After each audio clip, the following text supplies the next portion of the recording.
Welcome to SV Union High School and Junior College. Today we will learn about Environmental Studies Part 1. Students are requested to observe all images carefully. The first image is about the Sun. The Sun is a star. Every planet in the solar system revolves around the Sun. The second image is about our solar system. We have 8 planets in the solar system, that is Mercury, Venus, Earth, Mars, Jupiter, Saturn, Uranus and Neptune. The Sun is the center of the solar system. Earth. Our Earth is a planet which gets its light from the Sun. Moon is the satellite of the Earth. It revolves around the Earth. After seeing this image, you must have guessed it is daytime, and you can easily see the sun overhead. But at night, we can observe stars, moon, and it is dark every time. The next image is of rotation. Rotation is the movement of the earth on its own axis. Because of rotation and revolution, we experience different seasons. India is blessed with rainy, winter, summer, autumn and spring. The earth moves around the sun is called as revolution. As we know, the earth has 2 types of motions, namely rotation and revolution. We will be studying this in detail in the new chapter. So let's begin. Now we are going to study for Environmental Studies Part 1, Lesson number 2, Motions of the Earth. Now we are going to study about rotation. Let's first understand the term rotation. Let's try this activity. Observe this figure carefully. Try this activity. Take a top, spin it and observe its movement. The top turns around itself. Any object that turns about itself actually turns around a certain imaginary line. The turning of an object around itself is called rotation, and the imaginary line around which it rotates is called the axis of a rotation. Now students, what means imaginary lines or axis of rotation? In the diagram that is shown, we can see that there is a line drawn with dotted lines. This is an imaginary line. But we feel as if the top is moving around this line. This is our axis of rotation. That is, movement of rotating ourselves around is called rotation. Let us understand the term of the Earth's rotation. For this, let's take another activity. Observe this figure carefully, students. Try this. Take a globe like the one in the picture and spin it. Note the line around which it rotates. Now take a plumb line and hold it close to the globe as shown in the picture.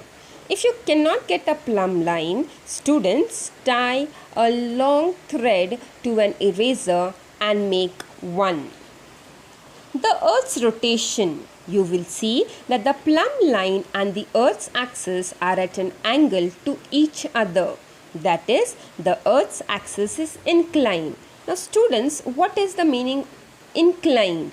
It means slanting or tilted, or in simple manners, it is not straight. The Earth rotates with its axis inclined. Axis means imaginary line and inclined means it is slanting or tilted. The line north-south, that is NS, in the picture shows the Earth's axis. It passes through the center of the Earth. The points N and S are called the poles of the Earth. N is the North Pole and S is the South Pole. You will see that the plumb line and the Earth's axis are at an angle to each other. That is, the Earth's axis is inclined. The Earth rotates with its axis. The line north and south in the picture shows that the Earth's axis passes through the center of the Earth. The points north and south are called the poles of the Earth. Poles means the two ends of the Earth. N is the North Pole and S is the South Pole. All the students observe the globe properly. You can see the North Pole, the South Pole, the axis, the northern hemisphere, the southern hemisphere, and the line which divides the earth into two equal parts is called as the equator. Now let's understand the term equator. Equator.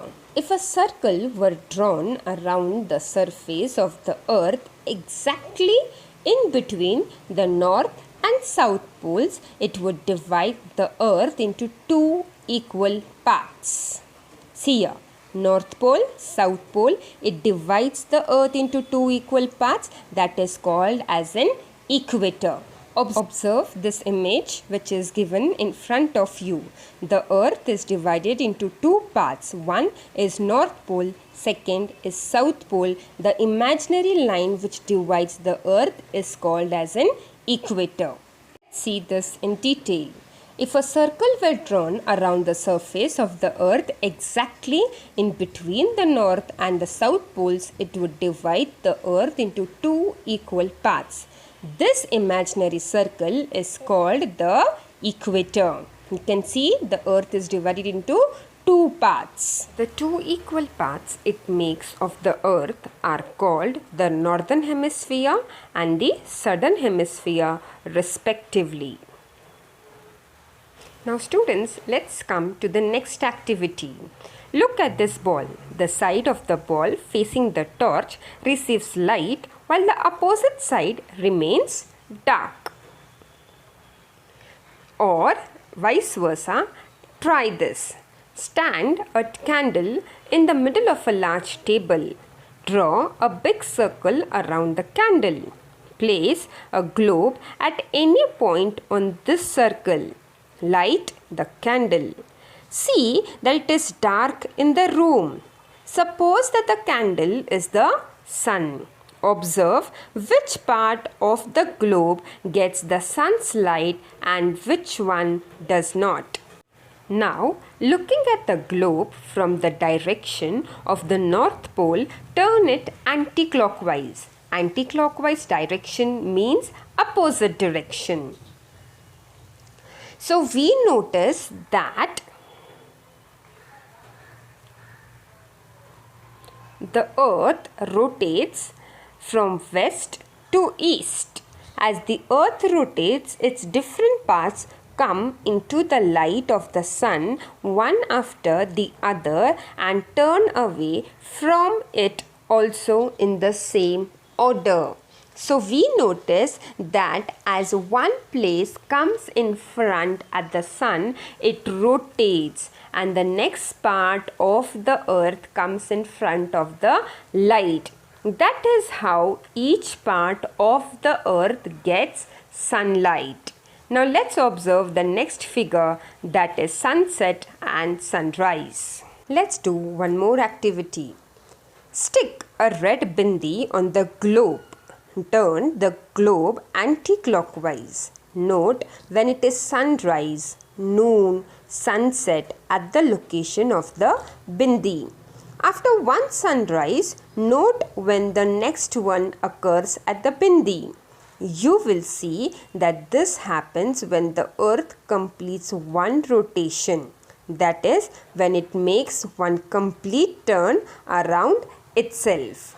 It completes one rotation so that we can see the bindi has come back into its position. It means it has gone through one sunrise, one noon and one sunset again.